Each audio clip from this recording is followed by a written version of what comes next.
Assalamualaikum warahmatullahi wabarakatuh. Halo warga desa Sukawati, balik lagi di Mencekam, menceritakan email kamu.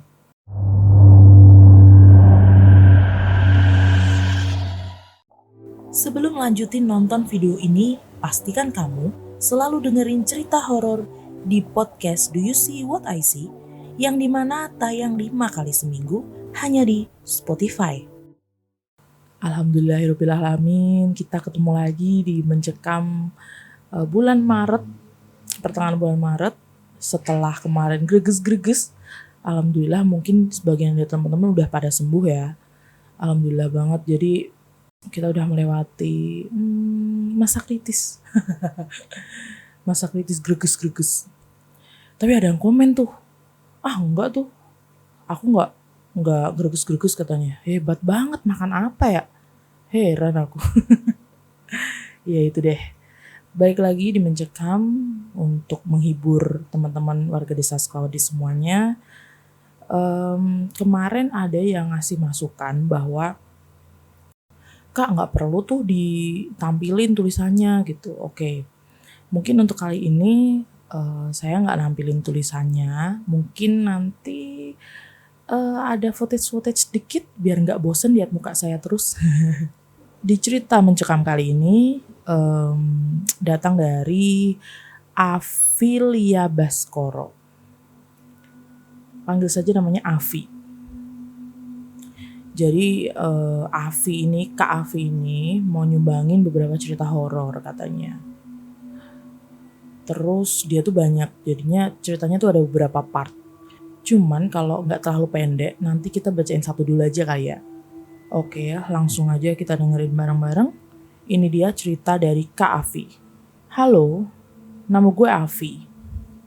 Ini berapa cerita horor gue waktu masih kecil sampai sekitar gue SD kelas 6.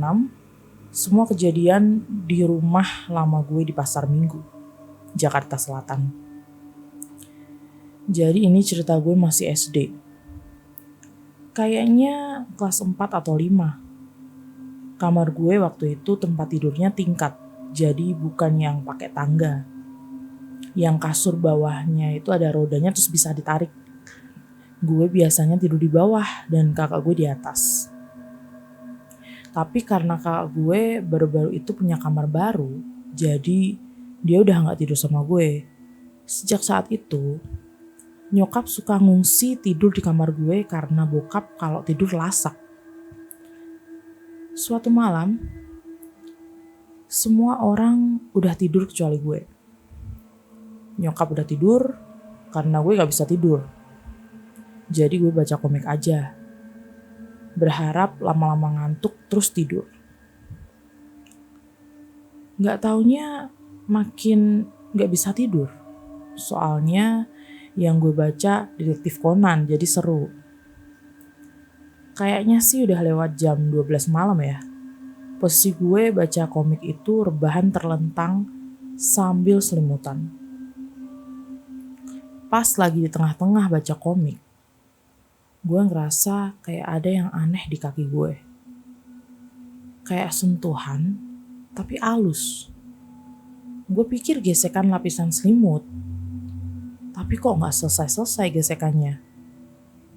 Pas gue turunin komik gue, di depan mata gue ada mbak-mbak pakai baju putih, rambutnya pendek sebahu, acak-acakan, ada kantung matanya hitam banget.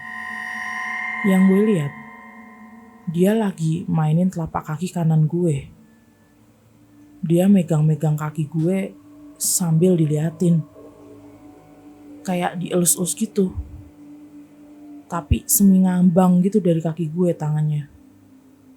Kepalanya goyang-goyang kanan kiri berulang-ulang. Mulutnya mangap. Waduh, merinding nih gue. Jadi ikutan gue. Oke, lanjut. Gue langsung keringat dingin. Gue kayak diem bentar ngeliatin dia kayak 5 menit. Gue nge-freeze banget. Untungnya dia gak natap gue balik. Bisa makin freeze gue Gue mau ngadu ini ke nyokap gue, biar paling gak gue gak lihat sendirian. Pelan-pelan ngeraih badan nyokap. Gue tepuk-tepuk lengannya sambil manggil, "Mah, mah, mah." Suara gue getar. Di ujung mata gue masih lihat mbak itu. Tapi gue kayaknya mati rasa. Jadi gak tahu gue udah gak ngerasain atau dia udah gak megang kaki gue. Nyokap gue bangun. Happy banget gue. Pas gue nengok, si mbaknya itu udah gak ada. Terus gue diem bentar, nengok lagi ke nyokap, terus gue bilang, "Aku haus mau minum." Terus nyokap ke dapur ngambilin gue minum. Habis itu udah gak ada apa-apa lagi. Gue langsung tidur habis itu. Besok paginya nyokap nanya, "Kamu tadi malam beneran haus?"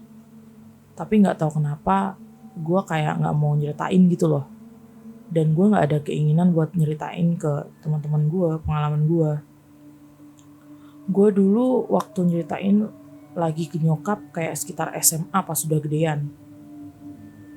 Dan nyokap masih inget. Kayaknya dia ada curiga soalnya gue aneh. Pas habis gue cerita, nyokap bilang, "Iya kan, paginya mama nanya kamu tuh. Kamu bilang iya aus, tapi mama masih aneh aja soalnya pas mama lihat kamu malah nengok-nengok. Mukanya pucet terus ngomongnya kayak pelan-pelan gitu." Itu salah satu pengalaman horor yang pernah gue alami. Rupanya, asisten rumah tangga gue dulu pernah juga diliatin sama mbak-mbak yang sama. Itu kayaknya gue masih SD. Udah agak lama dari kejadian gue. Gini ceritanya. Suatu hari gue bertiga sama nyokap dan kakak gue baru nyampe rumah sekitar habis isya. Kayaknya hari itu kita habis les, jadinya pulangnya malam. Pas sampai rumah, kita lihat mobil bokap di depan pagar. Dia juga baru datang, tapi aneh banget. Bokap posisinya di luar pagar terus ketok-ketok pakai gembok pagar sambil teriakin mbak gue. Terus rumah kita posisinya gelap banget. Lampunya gak ada yang dinyalain sama mbak gue. Kata bokap, udah di depan pagar kayak 10 menit si mbak gue gak keluar-keluar. Tetangga samping kiri gue keluar karena ngerasa aneh. Takutnya mbak kita kenapa-kenapa kan. Entah pingsan, sakit, atau disergap maling masuk kan kita gak tahu. Mulai panik lah kita tuh. Kita emang deket sama tetangga samping kita. Si bapak rumah sebelah nawarin ke bokap, "Pak, kalau si mbak belum nutup jendela kamarnya, saya izin nyebrang lewat atap untuk masuk lewat kamar si mbak dan ngecek isi rumah." Jadi rumah kami emang mepet banget. Modelnya untuk ART dan servis area dibikin di lantai atas. Si mas ini bisa aja manjat lewat jendela rumah atasnya, masuk ke rumah gue lewat kamar mbak gue. Disetujuin tuh sama bokap. Sama bokap disuruh bawa perlindungan. Kali aja di dalam beneran ada maling kan. Bahkan kita suruh teriak yang kenceng biar bisa langsung telepon polisi. Nah, kita perhatiin dia manjat dan masuk ke rumah gue. Pas masuk, kayak suara orang kaget. Tapi yang kayak narik nafas gitu. Hah? Kayak gitu. Terus suara sayup-sayup si mas ini kayak ngobrol sama orang sekitar 5 menit gitu. Si mbak gue keluar. Mukanya pucat banget. Bokap gue marah kan. Agak ngebentak gitu.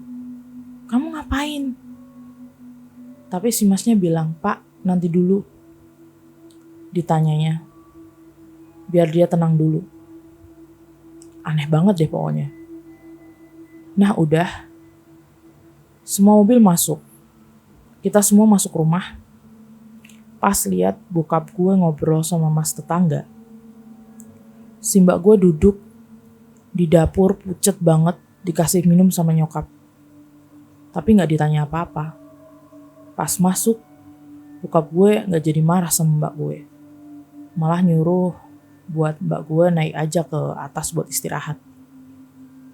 Tapi katanya mbak gue izin mau tidur di sofa ruang TV aja katanya. Terus besok paginya mbak gue minta keluar. Katanya gak kuat. Jadi sebelumnya dia memang ada masalah sama partner ART kita yang punya kelainan mental. Pas yang satunya keluar dia jadi sendiri kan. Itu kejadiannya belum lama dari kejadian malam itu. Terus gak sampai seminggu, si mbak ini tuh pindah kerja jadi ART juga ke tetangga deretan seberang rumah gue. Pas lagi sore-sore, pas gue lagi main sama temen gue lihat dia lagi ngobrol sama mbak lain kan. Gue interogasi aja doi. Jadi cerita si mbak ini, dia tuh ketiduran sampai pas bokap gue pulang. Dia kebangun dari klakson mobil bokap pas dia mau turun ke bawah. Dari kamarnya yang seberangan sama tangga spiral ke bawah, dia lihat ada cewek, rambutnya sebahu acak-acakan, lagi turun tangga. Terus tengah jalan, si mbak-mbaknya ini tuh jalan lagi, naik lagi sambil mundur, terus turun lagi, naik lagi gitu. Tapi gak ngeliat ke mbak gue. Gitu terus sampai si mas tetangga gue nepuk pundak si mbak gue. Dalam hati gue, wah mbak, samaan nih kayaknya.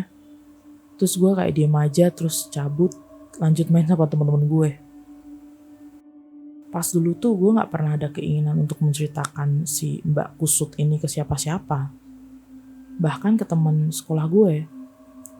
Padahal kan bisa aja ya gue eksis kalau cerita di sekolah. Gue mulai cerita itu pas SMA kelas 1. Pas gue udah pindah ke rumah baru. Gue gak ngerasa tertekan atau takut kenapa-kenapa juga sih. Lebih mikir, ngapain gitu. Sejak saat itu, gue membuat kesimpulan bahwa si mbak kusut itu memang yang ngejagain rumah gue. Tapi anehnya selama ini, di keluarga gue yang paling ada pengalaman horor di rumah itu cuma gue. Ortu dan kakak gue kayak tenang-tenang aja gitu hidupnya kalau gue tanya. Sekian cerita dari gue. Kalau ada salah-salah kata, mohon dimaafkan. Sampai ketemu di cerita selanjutnya. Waduh, parah sih nih. Jadi bayangin aja nih, lagi asik-asik baca komik. Komiknya ditarik ke bawah, ada sesuatu. Aduh, merinding sih, sumpah ini merinding banget. Gimana teman-teman? Menurut kalian? Ini cerita salah satu cerita yang terserem sih, karena walaupun sebelah ada orang yang nemenin tidur, tapi dia tetap feel-nya pasti parah banget sih. Pasti pada waktu itu nge-freeze dan lain sebagainya. Bener sih kalau dia tadi bilang nge-freeze. Kalau saya ada di posisinya si Kak Afi ini parah sih. Saya pasti udah teriak-teriak, gak karuan. Ini cerita lumayan menghibur ya buat teman-teman yang mungkin lagi cuci piring, cuci baju, lagi di jalan. Atau mungkin kebetulan lagi mau tidur. Hati-hati loh. Nanti mbak-mbaknya kusut itu datang. Kan biasanya kalau lagi diceritain nih suka datang gitu katanya. Ya udah segitu aja sih mungkin cerita kali ini. Semoga menghibur ya buat teman-teman sekalian. Maaf banget, saya janji berkali-kali pengen bikin mencekam di luar, tapi Jogja akhir-akhir ini lagi hujan banget, parah banget, hujannya deres banget. Jadi ya mau gimana lagi? Alasan sih sebenarnya ini. Enggak, besok insyaallah. Kemarin tuh respon teman-teman pada suka sama cerita ayah saya. Padahal beliau itu banyak banget ceritanya, sampai capek kok dengerin. Jadi mungkin besok minggu-minggu depan mau bikin part 2 yang ceritain tentang beliau lagi mancing sama ibu, sama dia sendiri juga pernah. Ya udah segitu aja teman-teman. Maafkan kalau ada kata-kata yang kurang berkenan. Semoga kalian sehat selalu ya. Semoga kok yang lagi di jalan, hati-hati di jalan kayak lagunya Tulus. Lagi hits banget itu. Terima kasih ya buat warga Desa Sukawedi yang selalu setia nungguin video-video terbaru dari kita. Udah gitu aja. Sampai jumpa di Mencekam selanjutnya. Assalamualaikum warahmatullahi wabarakatuh. Dadah.